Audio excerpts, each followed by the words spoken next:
I am Emma, 26 years old. Until last Christmas, I lived with my dad after losing my tech job. I spent weeks preparing for that holiday dinner, hoping to create warmth in a house that felt increasingly cold.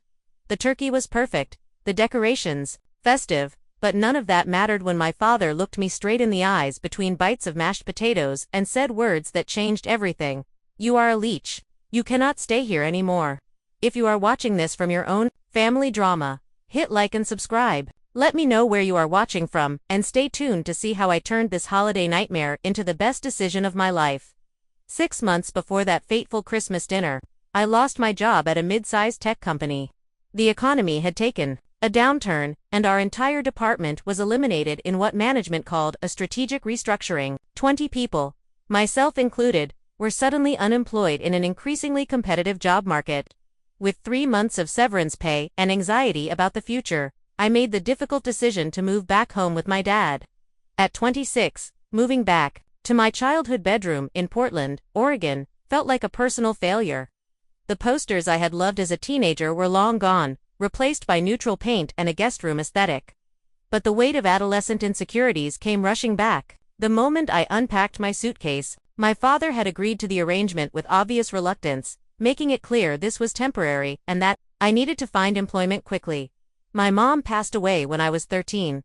Cancer took her within 8 months of diagnosis, leaving my dad to raise a teenage daughter and her younger sister alone. He did the best he could, working long hours as an accountant, providing for us financially, but emotional support was never his strong suit. Grief hardened something in him, and praise became rare, while criticism flowed freely. From the beginning of my unemployment, Dad seemed to take my job loss as a personal affront, as if my layoff somehow reflected poorly on him. Each morning at breakfast, he would ask if I had found work yet, his tone suggesting I was not trying hard enough. He did not understand that the job market had changed dramatically since he last looked for work 30 years ago.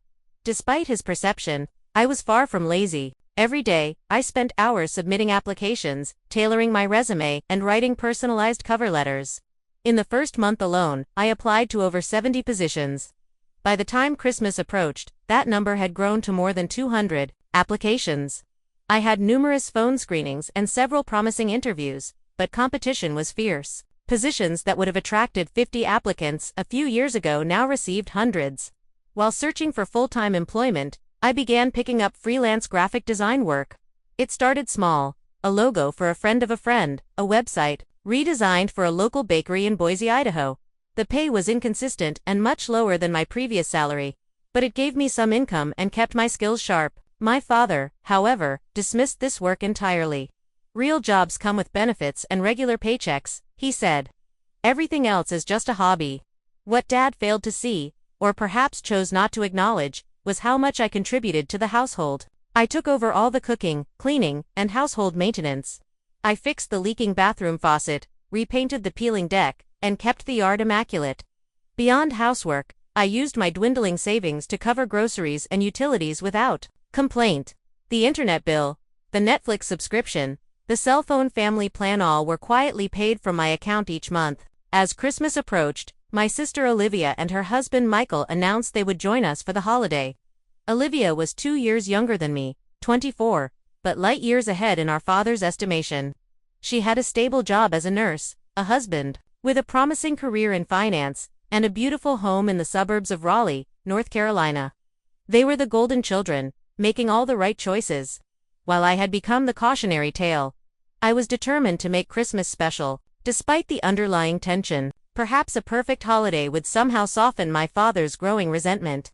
I spent days planning the menu, incorporating all his favorites: cornbread stuffing made from my grandmother's recipe, sweet potato casserole with the perfect ratio of marshmallows to pecans, and homemade rolls that required 3 separate risings. I decorated the house with the family ornaments Mom had collected over the years, carefully hanging each one with memories of happier times. The week before Christmas, I splurged on ingredients using the payment from a last-minute design job. Money was tight, but I justified the expense as an investment in family harmony. I even bought thoughtful gifts for everyone, spending hours comparing prices online to find the perfect presents without breaking my budget. For Dad, I found a rare first edition of his favorite mystery author at a used bookstore in Salem. Oregon, and had it professionally cleaned and preserved. The night before Christmas Eve, I stayed up until 2 a.m. wrapping presents, baking pies, and prepping ingredients. As I finally crawled into bed, exhausted but satisfied with my preparations, I allowed myself to hope that this holiday might mark a turning point in my relationship with my father. Maybe, just maybe, he would finally see how hard I was trying. When Olivia and Michael arrived on Christmas Eve, they brought expensive wine and store-bought desserts. Dad embraced them with genuine warmth, asking about their jobs, their friends, their future plans. I watched from the kitchen as I put the finishing touches on dinner, feeling the familiar pang of being the less favored child. Still, I plastered on a smile and carried the food to the beautifully set table, determined to create the perfect Christmas, despite the knot in my stomach. Little did I know that within 24 hours, I would be packing my belongings and walking away from my childhood home for the final time. Christmas Day arrived with deceptive perfection. Snow fell gently outside the windows, creating the quintessential holiday scene. The house smelled of cinnamon, pine, and roasting turkey. I woke early to start cooking, wearing the festive apron Mom had sewn years ago, trying to channel her warmth and patience into my preparations. By 4 p.m., everything was ready. The dining room table gleamed with the good china that only came out for special occasions. Candles flickered in the centerpiece I had crafted from pine boughs and cranberries. The turkey was golden brown, resting under foil while I finished the gravy. Dad, Olivia, and Michael gathered in the living room, sipping eggnog and exchanging small talk while Christmas music played softly in the background. When I called everyone to dinner, there was a moment, brief but beautiful, where it all felt right. Dad actually smiled as he surveyed the spread, and I felt a flicker of pride.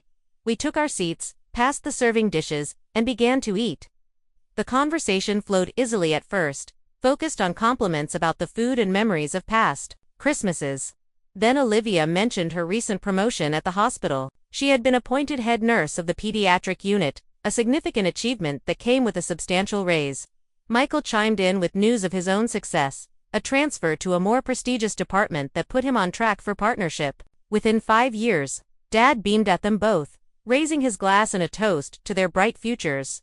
I was genuinely happy for my sister and brother-in-law. They worked hard and deserved their success, but as Dad lavished praise on them, the contrast to his treatment of me became painfully obvious. Under the table, I twisted my napkin into a tight knot, forcing myself to maintain a pleasant expression. The conversation inevitably turned to me.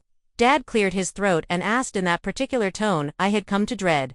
"So, Emma, any progress on the job front?" I could feel everyone's eyes on me as I carefully set down my fork. "I've been doing some consistent freelance work," I said, trying to sound upbeat. "Actually, I just finished a big project for a startup that might turn into a regular contract. They really liked my design approach." Dad scoffed, cutting a piece of turkey with unnecessary force. "Freelance?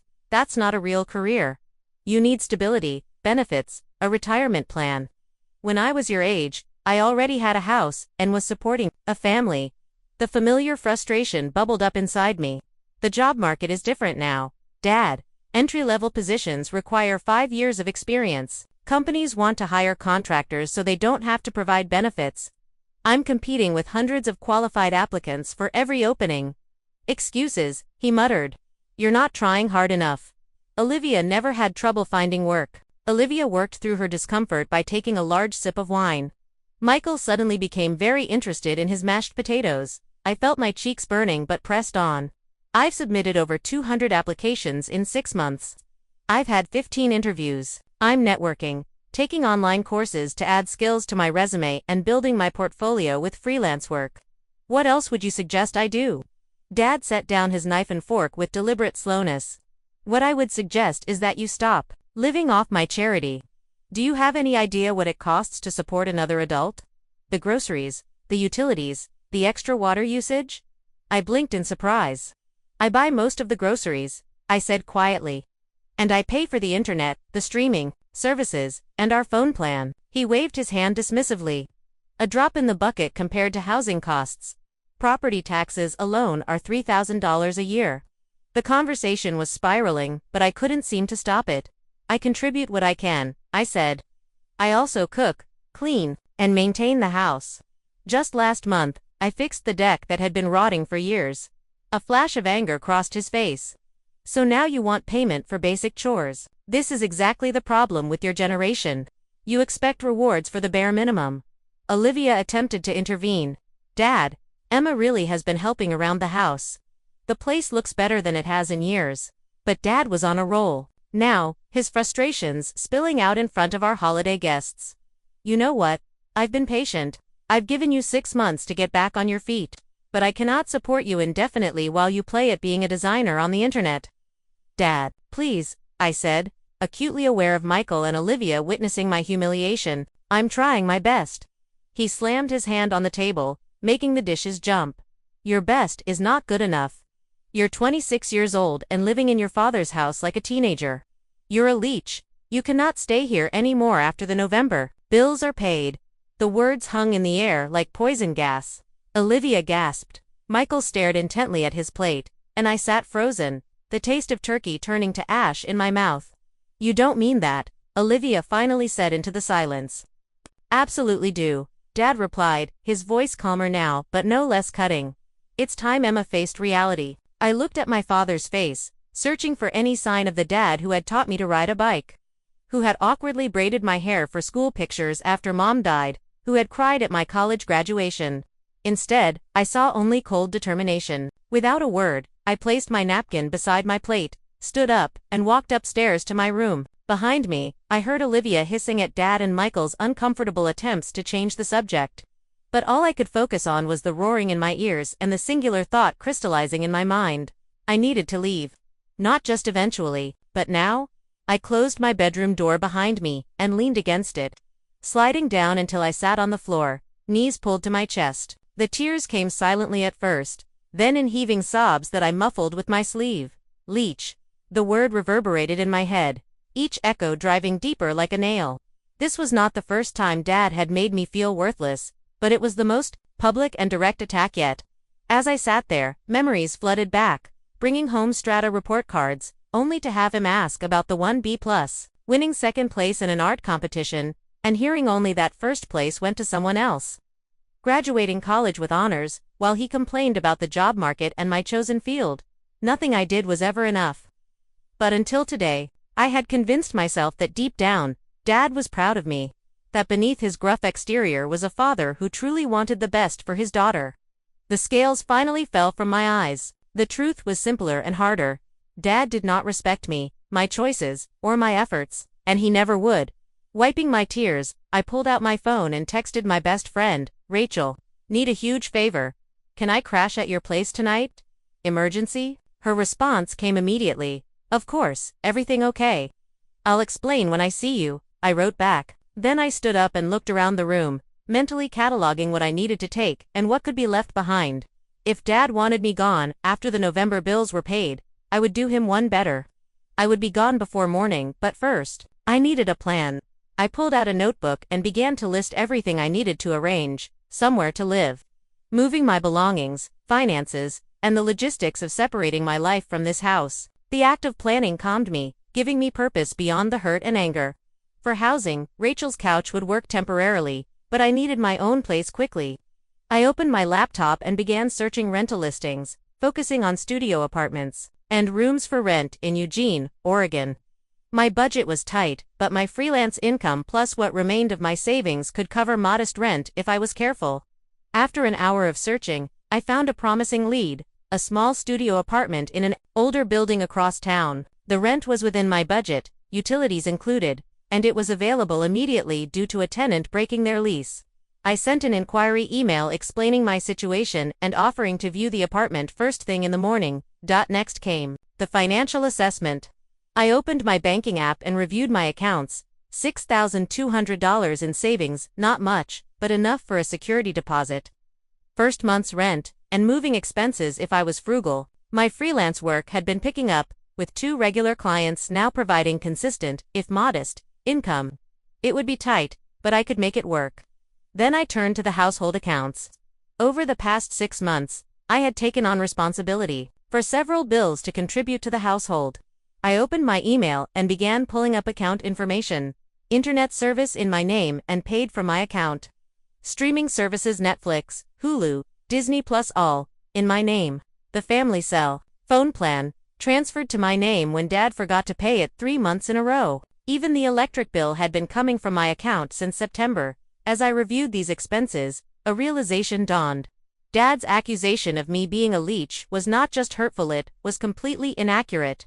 I had been financially supporting more of the household than either of us had acknowledged. If I simply took what was rightfully mine, the services I paid for, the impact on his comfortable life would be immediate and significant. I did not want revenge, but I did want recognition. And maybe, just maybe, the absence of these conveniences would make my contributions visible in a way my presence never had been. Methodically, I began the process of transferring or canceling services. The internet service could be transferred to my new address as soon as I had one confirmed. The streaming accounts were easy, just change the password and remove the extra profiles. The cell phone plan required more thought. I could remove Dad from my family plan, but that seemed unnecessarily harsh. Instead, I decided to transfer his line to a separate account under his name, effective immediately. He would need to set up payment, but his service would not be interrupted. The electric bill was trickier since it was a vital service. I called the utility company and explained that I would no longer be responsible for the account after the current billing cycle. They would need to contact the homeowner directly for future payments. With each call and email, I felt a strange mixture of guilt and empowerment. I was not doing anything wrong, simply taking responsibility for my own accounts and removing myself from financial obligations to a house where I was no longer welcome. Yet years of seeking Dad's approval made even this reasonable action feel like betrayal. By midnight, my financial disentanglement was well underway. I received a response from the landlord of the studio apartment, offering a viewing at 9 o'clock the next morning. Rachel confirmed she would help me move and let me stay as long as needed. A plan was taking shape. I began packing, starting with essentials, clothes, toiletries, important documents, my laptop, and design equipment. As I sorted through my belongings, I realized how little I actually needed. Much of what filled the room were artifacts of a past life, things kept out of sentiment rather than necessity. Working through the night, I filled boxes and bags with everything that mattered. Occasionally, I would pause, listening for sounds from downstairs. After our disastrous dinner, Olivia and Michael had made awkward excuses and left early. Dad had retreated to his study with a glass of whiskey. The house was silent now, everyone licking their wounds in private. By 4 a.m., I was exhausted but prepared. Most of my belongings were packed. Arrangements were in place, and I had even drafted a brief note to leave behind. I am not a leech, I am your daughter. But not anymore. As dawn approached, I lay down for a few hours of restless sleep, setting my alarm for 7 o'clock, early enough to be gone before Dad woke up. As I drifted off, I felt something unexpected beneath the hurt and anger: hope. For the first time in months, maybe years, I was taking control of my life, instead of trying to earn approval that would never come. My alarm buzzed at 7 o'clock sharp, though I had barely slept. Through the window, I could see the December morning was gray and cold, matching my mood. I listened carefully for any sounds in the house. Nothing. Dad usually slept until 8 o'clock on weekends and holidays, giving me a narrow window to execute my plan. I moved quietly, gathering the last of my toiletries from the bathroom and adding them to my packed bags. My car would not hold everything, so I had arranged for Rachel to meet me with her SUV at 8 o'clock. That gave me an hour to move the first load of belongings and prepare for the final departure. The stairs creaked slightly as I carried the first bags down. I froze, listening for any reaction from Dad's room, but the house remained silent. In the kitchen, I saw the aftermath of our Christmas dinner still evident. Dishes I had been too upset to clean last night piled in the sink, leftovers congealing in serving dishes. Under normal circumstances, I would have cleaned up immediately, but these were not normal circumstances. I loaded the first batch of bags into my car, the cold air biting at my face. 3 trips later, my car was full, and I still had more to move. At 7:45, I received a text from Rachel: "On my way. You okay?" "Surviving," I texted back. While waiting for Rachel, I wrote out the note I had composed in my head. I placed it on the kitchen counter, weighing it down with the house key I would no longer need. A lump formed in my throat as I looked around the kitchen one last time. Despite everything, this house held memories of my mother, of family dinners before cancer took her, of holidays that had once been joyful, but those memories belonged to a different time, a different family. Rachel arrived right at 8 o'clock, pulling into the driveway with her headlights off at my request. She emerged from her vehicle, took one look at my face, and wrapped me in a tight hug without saying a word. "Did you sleep at all?" she asked as we began loading her SUV with the remaining bags and boxers. "A couple of hours," I replied. "I'll crash later. Right now, I just need to get out of here." We worked quickly and efficiently, years of friendship making words unnecessary. By 8:20, both vehicles were packed. I did one final sweep of my room, checking drawers and closets for anything forgotten. The space looked strangely impersonal, now, as if I had never lived there at all. As we prepared to leave, I heard the unmistakable sound of Dad's bedroom door opening. Rachel and I exchanged alarmed glances. "Go," I whispered urgently. "I'll meet you at the apartment. Text me the address again." Rachel hesitated. "Are you sure?" I nodded. "I'll be right behind you." As Rachel's SUV pulled away, I hurried to my car. Before I could get in, Dad appeared on the front porch in his bathrobe, hair disheveled from sleep, confusion rapidly transforming to anger on his face. "What the hell is going on?" he demanded. "I'm leaving," I said simply, one hand on my car door. "You made it clear last night that I'm not welcome here." He looked past me at my packed car, the reality of the situation sinking in. "I meant after January," he said, his voice losing some of its edge. "After the holiday bills are settled." I shook my head. "I think it's better this way. A clean break." "Where are you going to go?" he asked, crossing his arms against the cold. "You can't afford rent on your little internet jobs." The dismissive tone reignited my resolve. "I've been paying half the bills in this house for months," I said evenly. "I think I'll manage." His expression faltered slightly. "What are you talking about?" "Check your email," I suggested. "I've transferred all the accounts I was paying for. You'll need to set up your own payments going forward." "What accounts?" he asked, genuinely confused. "Internet, cell phone, Netflix, electricity," I listed, "plus groceries, though I can't take those back."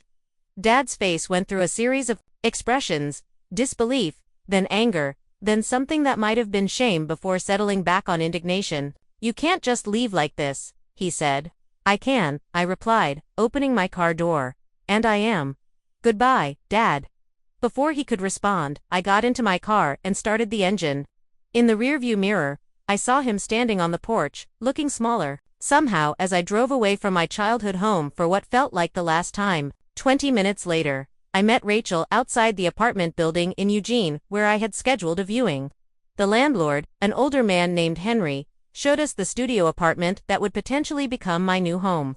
It was small, just 400 square feet, with a kitchenette along one wall, a bathroom barely big enough to turn around in, and a main living space that would serve as bedroom, living room, and office. The building was old but clean. The rent was reasonable, and, most importantly, it was available immediately. "I want it," I told Henry after the brief tour. "When can I move in?" He looked surprised. "Today, if you want. The previous tenant left 2 weeks ago, and it's been cleaned. Just need the first month's rent, security deposit, and to run a credit check." I filled out the application on the spot, provided my credit information, and wrote a check for the required deposits. By 10:30, I had signed a lease and received keys to my new home. Rachel and I spent the next few hours moving my belongings into the tiny apartment. The space filled quickly, making it clear I would need to be selective about what I kept. We made a quick trip to a discount store for essentials, a shower curtain, bathroom supplies, and some basic kitchen items. By late afternoon, exhaustion was overtaking me. Rachel insisted on buying pizza, and we sat on the floor of my new apartment, eating directly from the box. "How are you holding up?" she asked, concern evident in her voice. "I'm not sure yet," I admitted. "Everything happens so fast. I don't even have a bed." "You can stay with me until you get more settled," Rachel offered. I shook my head. "No, I need to be here. I need to make this work from day one." As evening fell, Rachel reluctantly left, extracting a promise that I would call if I needed anything. Alone in my new apartment, I inflated an air mattress I had hastily purchased and made it up with sheets and blankets from home.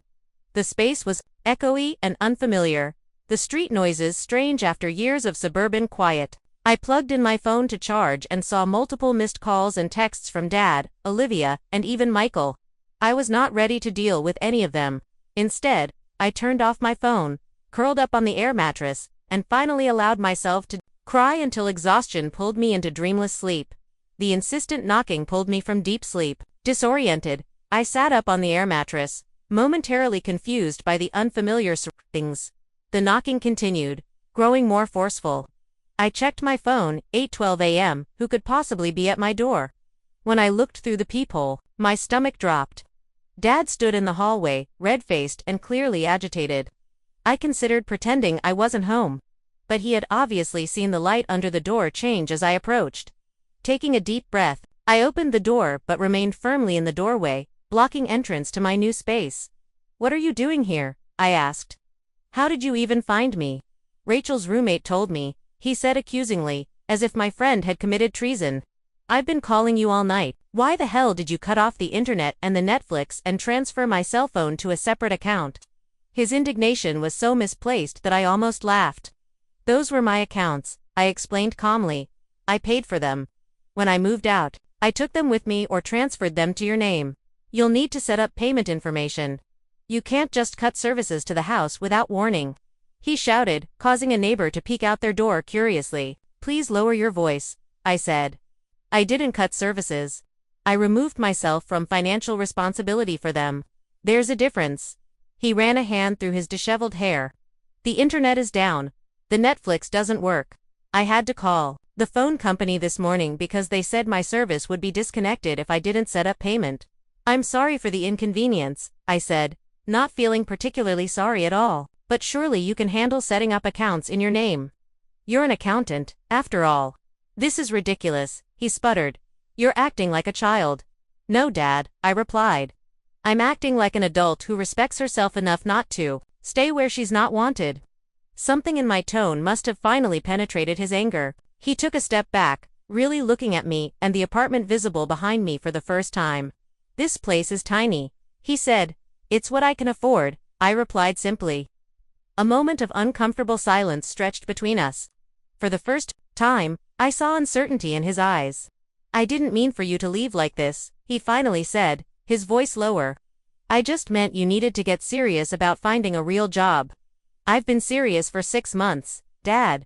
You just never saw it." He shifted uncomfortably. "So, you've been paying for the internet all this time, and the streaming services, and the phone plan since September, and half the electric bill," I confirmed.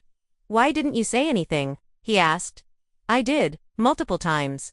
You weren't listening." Another neighbor emerged from their apartment, giving us a curious glance as they headed toward the stairs. Dad seemed to suddenly realize we were having this conversation in a public hallway. "Can I come in?" he asked. I hesitated, then stepped aside. The apartment was so small that he took in everything at a glance. The air mattress on the floor, boxes still unpacked, my design equipment set up on a folding table that served as a desk. "You slept here last night on that?" he asked, gesturing to the air mattress. "Yes." He looked around again, his expression unreadable. "You can't live like this, Emma." I straightened my shoulders. "Watch me." Before he could respond, my phone rang. It was Olivia. I answered, putting it on speaker. "Emma." "Oh, thank God. Dad said you moved out." "What happened?" she asked rapidly. "Dad called me a leech at Christmas dinner and told me to move out," I replied, looking directly at him. "So I did." Dad threw up his hands in frustration. "I didn't mean immediately." Olivia sighed audibly. "Dad, seriously, what were you thinking?" "She's been living in my house for 6 months without a real job," he defended himself. I had to bite my tongue not to argue again about what constituted a real job. Instead, I said, "Olivia, I'm fine. I found an apartment and moved out." "End of story. Where are you?" she asked. "Michael and I can come help you get settled." "I appreciate that, but I need some space right now from everyone. I'll call you in a few days." After ending the call with Olivia, I turned back to Dad. "I think you should go." He looked like he wanted to argue but instead moved toward the door. Before leaving, he turned back. "The house is a mess without you. I don't even know where the vacuum is kept." The absurdity of his statement after everything that had happened was too much. "Maybe you should hire a leech to clean it for you," I suggested. His face reddened again, but before he could respond, his phone chimed with a text. He checked it, and frowned. "The electric company says I need to set up a new account," he said accusingly. "Yes, You do? I called them yesterday to remove my name from the account. He shook his head in disbelief. You really thought of everything, didn't you? I had all night to plan while you slept soundly after ruining Christmas, I pointed out. He had no response to that. With a final look around my tiny apartment, he left. Closing the door firmly behind him, I leaned against the wall, emotions swirling. Standing up to Dad had been both terrifying and exhilarating. For perhaps the first time in my adult life, I had set a boundary and held it despite his attempts to make me feel guilty. My phone chimed again. A text from Michael. Surprisingly, "Hey, just checking in. Your dad seems pretty shocked that you actually left. For what it's worth, I think you did the right thing. Let me know if you need anything." The support from my brother-in-law was unexpected but welcome. I sent back a quick thanks and turned to the task of making my new space livable. Throughout the day, the texts and calls continued. Olivia alternated between concern for me and frustration with Dad. She clearly felt caught in the middle, trying to mediate a situation that had years of complicated emotions behind it. Dad called 3 more times. I let the first to go to voicemail, where he left increasingly agitated messages about the inconvenience of setting up new accounts and the state of the house without me. "I wish you'd given me some warning," he complained in the second message. "The kitchen is still a disaster from Christmas dinner." When he called a third time, I answered. "What do you need, Dad?" "The house is a mess," he repeated. "When are you coming back to clean up?" "I'm not," I said simply. "That's not my responsibility anymore." "You can't just leave everything like this," he insisted. "I can, actually, and I did. You made it very clear that my contributions to the household were insufficient. So now you get to experience life without those contributions." He was silent for a moment. "This is childish," he finally said. "No, Dad," I replied. "This is consequences." I hung up, then turned off my phone again, needing space from the constant communication by evening. I had arranged my small apartment into something approaching comfortable. The air mattress would need to be replaced with a real bed soon, but, for now, it would do. My design equipment was set up and functional, allowing me to continue my freelance work without interruption. A trip to a nearby thrift store had yielded some basic furniture, a second-hand armchair, a small dining table with 2 chairs, and a floor lamp that cast a warm glow over the space. As I sat in my newly acquired armchair, eating takeout for dinner, I realized that despite the chaos and emotional turmoil of the past 24 hours, I felt lighter than I had in months. The constant pressure to meet Dad's impossible standards was gone. In this tiny apartment, I answered to no one but myself. The guilt was still there, lurking beneath the surface. Years of conditioning to be the peacekeeper, to smooth over family conflicts, made it difficult to stand firm in my decision. But with each hour that passed in my new space, my resolve strengthened. This was not a tantrum or an overreaction. This was the beginning of something new, a life built on self-respect rather than the endless pursuit of approval. The first month in my new apartment passed in a blur of activity. January brought not only a new year but a completely new reality. The initial days were the hardest, adjusting to the small space, the unfamiliar noises of apartment living, and the emotional aftermath of the Christmas confrontation. But humans are remarkably adaptable creatures, and I soon established new routines.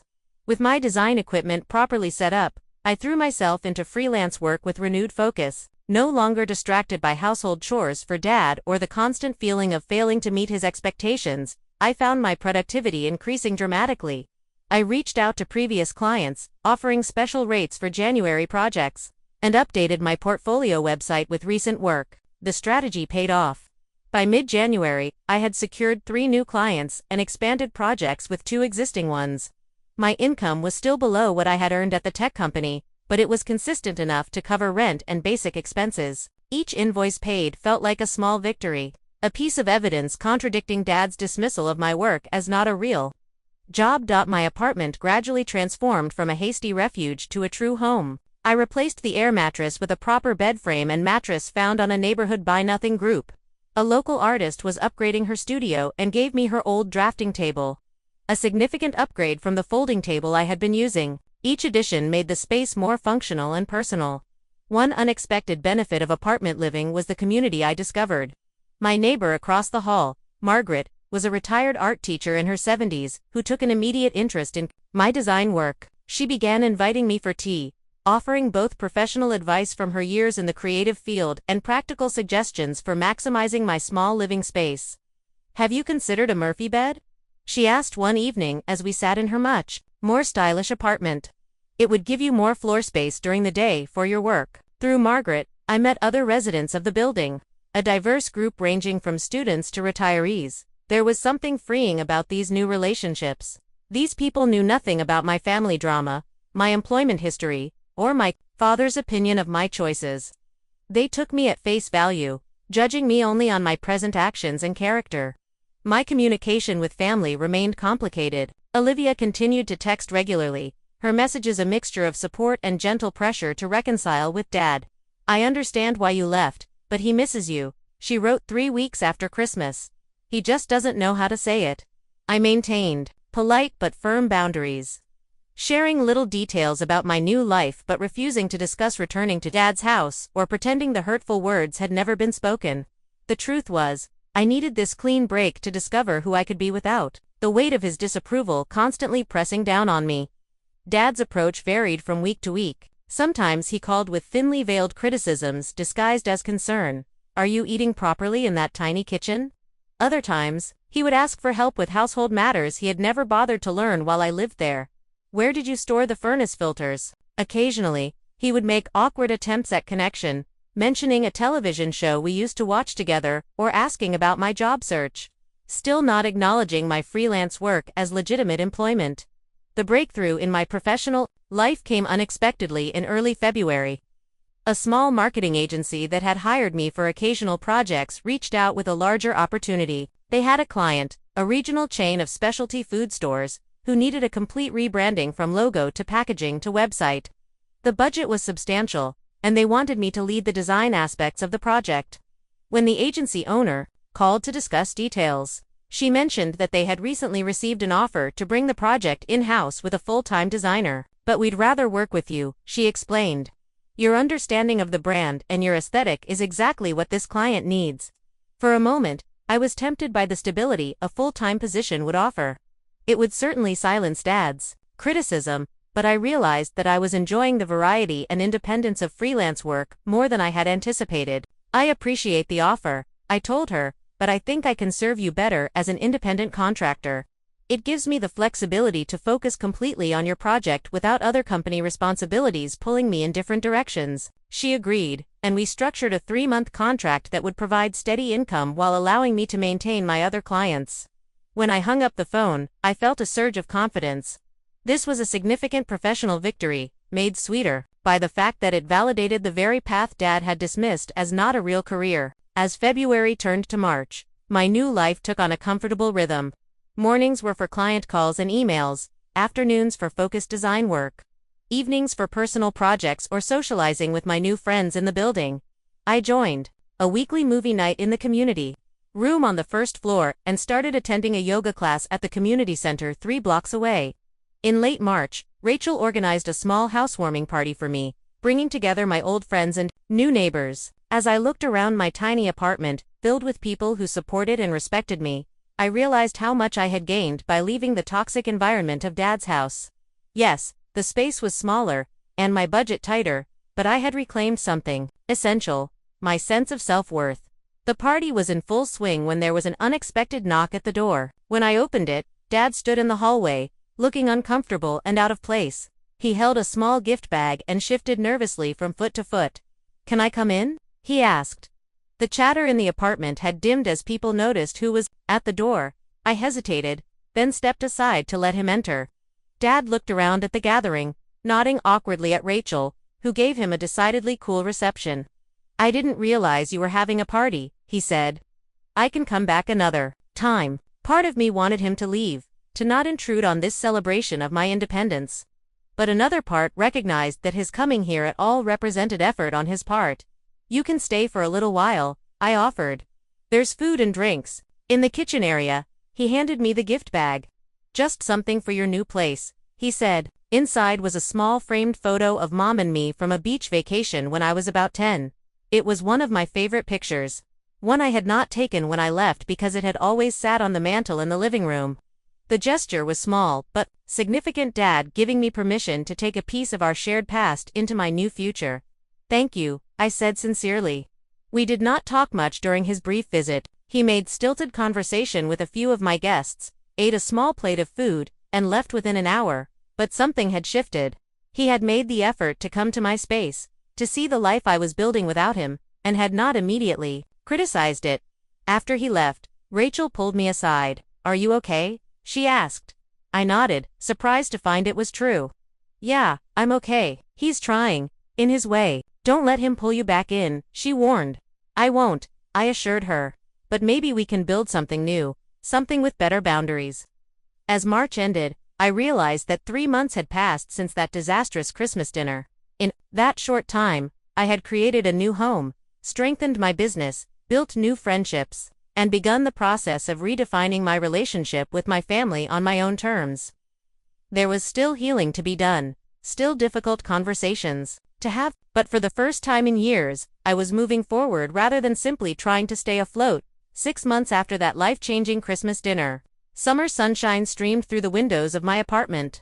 The space had evolved significantly. Since those first chaotic days, I had painted the walls a soft sage green, hung artwork, including some of my own designs, and arranged the furniture to maximize the small footprint. What once felt temporary now felt undeniably like home. My freelance business had flourished beyond my expectations. The food store rebranding project had been so successful that the marketing agency had brought me on for 3 additional major clients. I had hired a virtual assistant to help manage administrative tasks, and was considering renting a small office space in a nearby co-working facility to separate my work life from my home. The financial stability I had achieved would have silenced Dad's criticisms about freelancing not being a real career if I still cared about his approval.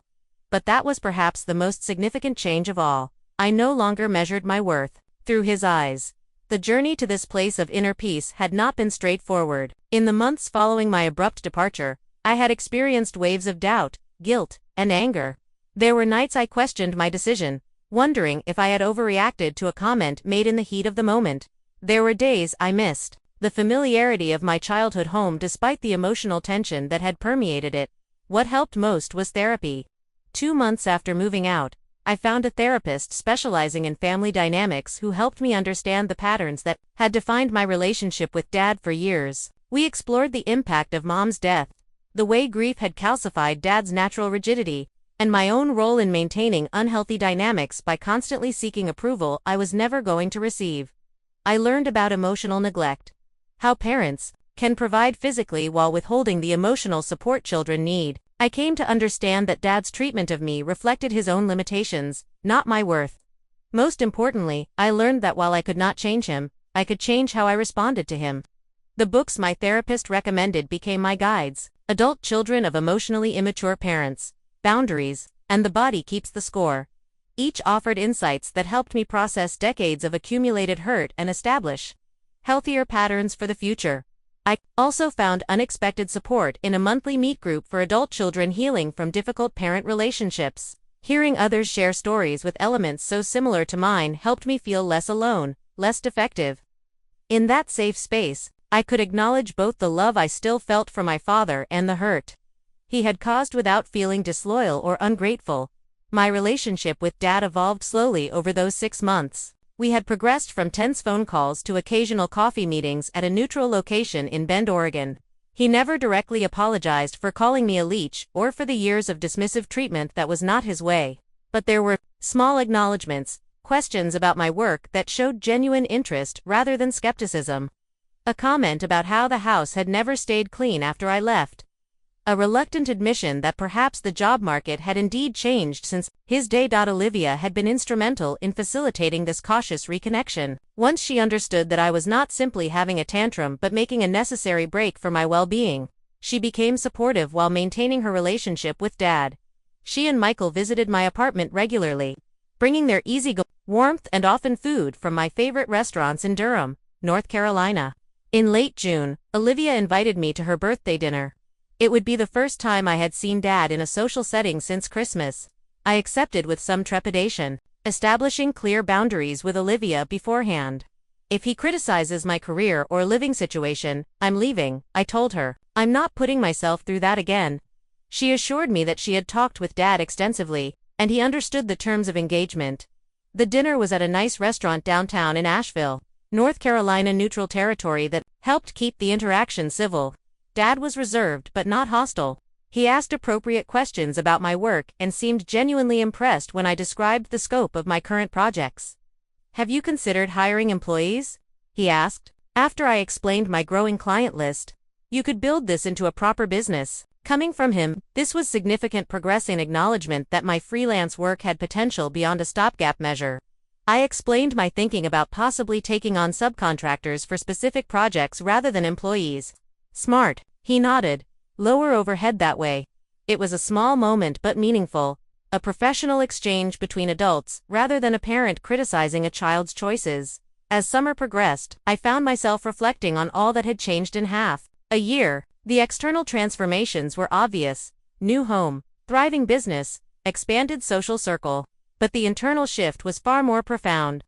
I had stopped seeking validation from someone who was constitutionally unable to provide it and learned, instead, to trust my own judgment and values. This did not mean complete healing or perfect relationships.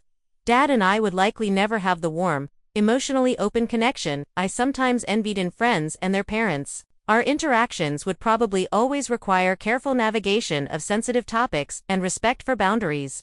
But we could have a relationship based on mutual respect rather than dependence and disappointment. In August, I reached a major milestone. I put a down payment on a small condominium in Corvallis, Oregon. After months of careful saving and a portfolio of consistent clients, I qualified for a mortgage on a one-bedroom unit in a converted warehouse building. The space needed renovation, but it had character large windows perfect for natural light and, most importantly, it would be mine. When I signed the final paperwork, I felt a sense of accomplishment that needed no external validation. I had rebuilt my life from the ground up after that devastating Christmas dinner, creating something stronger and more authentic than what I had left behind. The weekend after closing on the condo, I invited family and friends for a small gathering to see the space before renovations began. Rachel and her boyfriend brought champagne. Margaret from my apartment building brought a houseplant she had propagated. Olivia and Michael arrived with a gift card to a home improvement store. To my surprise, Dad came too, carrying a toolbox. Thought you might need some help with renovations, he said gruffly. That kitchen's going to need work. It was his version of an olive branch, offering practical assistance rather than emotional support. A year ago, I would have been disappointed by the limitation. Now I could accept it for what it was, the best he could offer. As I showed him around the space, pointing out my plans for each area, he listened attentively. When we reached the main living area with its large windows and high ceilings, he paused. "You've done well, Emma," he said quietly. "This is a good investment." The words were simple, but from him, they were significant, not effusive praise, not an apology for the past, but an acknowledgement of my capability, something I had sought for years. "Thank you," I replied simply. Later, as my guests mingled and celebrated this new beginning, I found myself standing by the windows, looking out at the city skyline. My mind drifted back to that Christmas dinner, to the devastation I had felt, hearing my father call me a leech, to the frantic packing and planning through the night, to the fear and uncertainty of those first days on my own. That painful moment had become a catalyst for transformation. By calling me a name that cut to my deepest insecurities, Dad had inadvertently forced me to prove to both of us that I was capable of standing on my own. The very thing meant to hurt me had ultimately freed me. The profound lesson I carried from this experience was that sometimes the family that hurts you teaches you how to build the family you deserve. Dad's rejection had pushed me to create a life aligned with my own values rather than his expectations. The friends who had supported me through this transition, the neighbors who had welcomed me into their community, the clients who valued my work, these people formed a chosen family based on mutual respect and genuine care. This did not erase the need for healing or the grief of having a parent who could not provide the emotional support I needed, but it offered a path forward that did not depend on changing someone who could not or would not change. As my first year of independence approached, I realized that the greatest gift of this difficult journey was the discovery of my own resilience. I had survived the worst day, being rejected by a parent in front of others, and had not only survived but thrived. That knowledge became a foundation I could build upon, a source of strength for whatever challenges lay ahead. I had learned that punishment is not love, that criticism is not guidance, and that independence is not abandonment. Most importantly, I had learned that sometimes walking away is not giving up but moving forward. That Christmas dinner, with its cruel words and public humiliation, had felt like an ending. In truth, it was a beginning, the first painful step toward a life built on self-respect rather than the endless pursuit of approval I would never receive. Have you ever had to walk away from someone you loved for your own well-being? How did you find the strength to make that difficult choice? Share your story in the comments below. If this resonated with you, please like and subscribe to hear more stories of resilience and healing. Remember that sometimes the hardest decisions lead to the most beautiful beginnings. Thank you for listening to my journey, and may you find the courage to create the life you deserve, surrounded by people who truly see your worth.